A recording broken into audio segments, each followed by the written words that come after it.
안녕하세요, 감자고동입니다. 저는 이번에 스페인에 갈 때 독일 루프트한자 항공사를 이용해서 다녀왔습니다. 가격은 무려 왕복 88만원! 갈 때 민헨을 거쳐서 바르셀로나 인, 나올 때는 마드리드에서 아웃해서 민헨을 들렸다가 다시 인천으로 돌아왔습니다. 너무 싸서 약간 의심이 되었지만 독일의 국영 항공사니까 괜찮지 않을까 해서 이용해보기로 했습니다.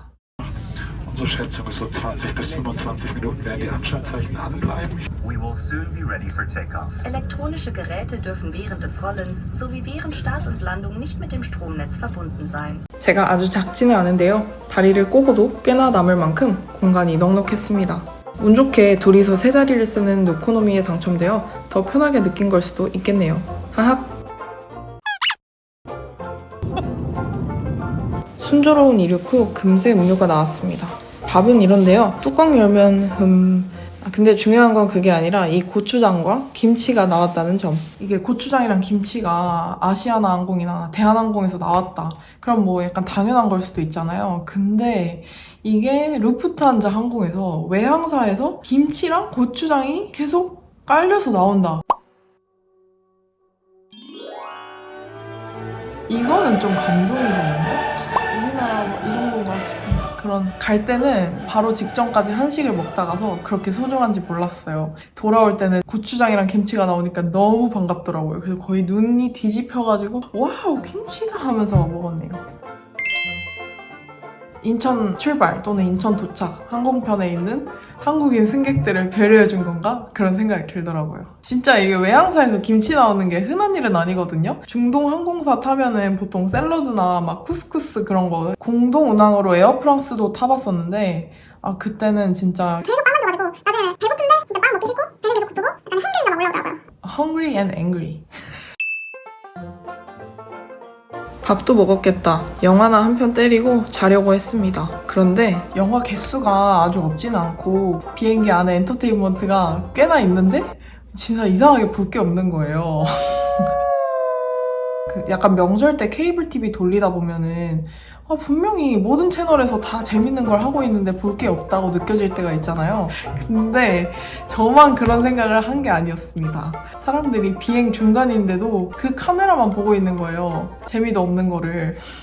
막 계속 지도만 보고 있는 거예요. 다른 사람들도 다. 유튜브랑 넷플릭스 오프라인 컨텐츠를 좀 다운받아 갔는데 안 가져갔으면 진짜 심심할 뻔했습니다. 근데 자꾸 밥 먹기 전에 초콜릿을 먼저 주시더라고요. 볼 거 없으니까 혈당 스파이크 쫙 올려서 재우려는 건가?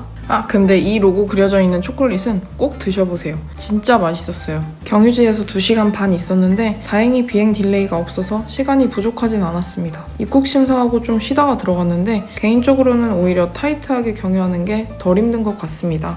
루프트한자 수화물 분실 등의 이슈가 좀 있는 것 같던데 그건 비행기를 2번 타는 거다 보니 리스크가 당연히 커질 수밖에 없다고 생각해요. 그래도 루프트한자 공식 어플에 들어가면 이런 식으로 수화물이 잘 따라오고 있는지 확인할 수 있어서 경유지에서도 마음이 좀 놓였습니다. 루프트한자 말고도 KLM이나 에어프랑스, 피네어 같은 그런 항공사들 이용해서 가시는 경우들이 많잖아요. 딱 한 가지 조금 아쉬운 점이긴 한데 유럽을 가면서 유럽을 들렸다가 가니까 여권에 스페인에 갔다는 도장이 찍히는 게 아니라 독일 민헨 공항 도장이 찍히더라고요. 그래서 저는 스페인을 다녀왔지만 스페인 도장이 여권에 없고 독일을 갔다 온 사람이 됐습니다. 여권만 보면.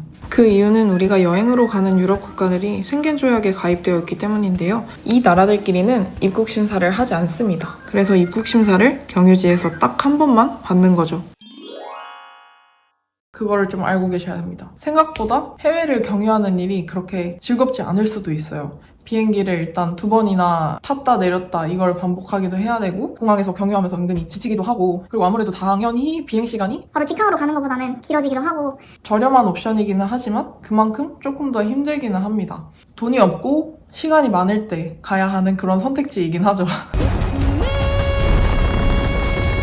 저의 이 하나의 후기만 가지고 경유를 자신있게 추천한다 이렇게 말씀드릴 순 없지만 새로운 나라, 제3의 나라를 방문하는 것 자체를 되게 참신하고 새로운 경험으로 생각하시는 분들이라면 아마 경유도 재밌게 하실 수 있을 것 같습니다. 돈 아끼려고 이렇게 힘들게 어디를 거쳐서 간다라고 생각하면 진짜 지옥이 될 수도 있거든요. 근데 그게 아니라 그냥 새로운 문화도 체험하고, 제가 독일 여행을 이번에 하진 않았지만 독일에 진짜 합쳐서 5시간 정도 있었지만 짧은 독일 구경이 신기하고 재밌었습니다. 예를 들면 공항에만 가도 막 프레첼이 걸려있고 막 사람들이 맥주잔 이따만한 데다가 막 마시고 하는 그런 것들이 어떻게 보면 되게 재밌잖아요? 재밌지 않나요? 그리고 독일 공항은 폰트부터 달라요. 진짜 독일스럽게 딱딱하고, 제가 디자인은 잘 모르지만 하여튼 그 글씨체 자체도 뭔가 독일스러웠다. 공항에서 좀 색다른 바이브를 느낄 수 있다는 거? 그런 걸 그냥 너무 힘든 과정이 아니라 재밌는 요소네 라고 생각하실 수 있는 분이라면 어디를 경유해도 아마 재밌게 하실 거예요. 모든 항공사의 비행 경험이 다 100% 만족스럽고 재밌지는 않을 수도 있지만, 새로운 나라의 승무원들과 새로운 나라의 비행기를 타고 새로운 나라의 기내식을 먹으면서 새로운 나라의 공항에 가고 이런 거는 좀 재밌지 않나요?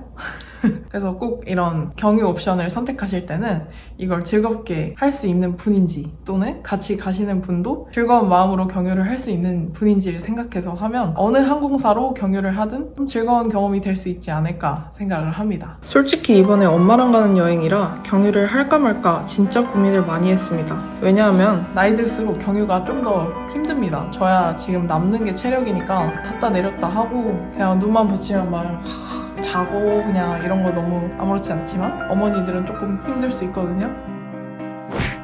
네, 정말 안 힘들진 않았습니다. 다행히 엄마가 미넨에 특별한 로망을 갖고 있어 웃으면서 경유를 할 수 있었던 것 같습니다.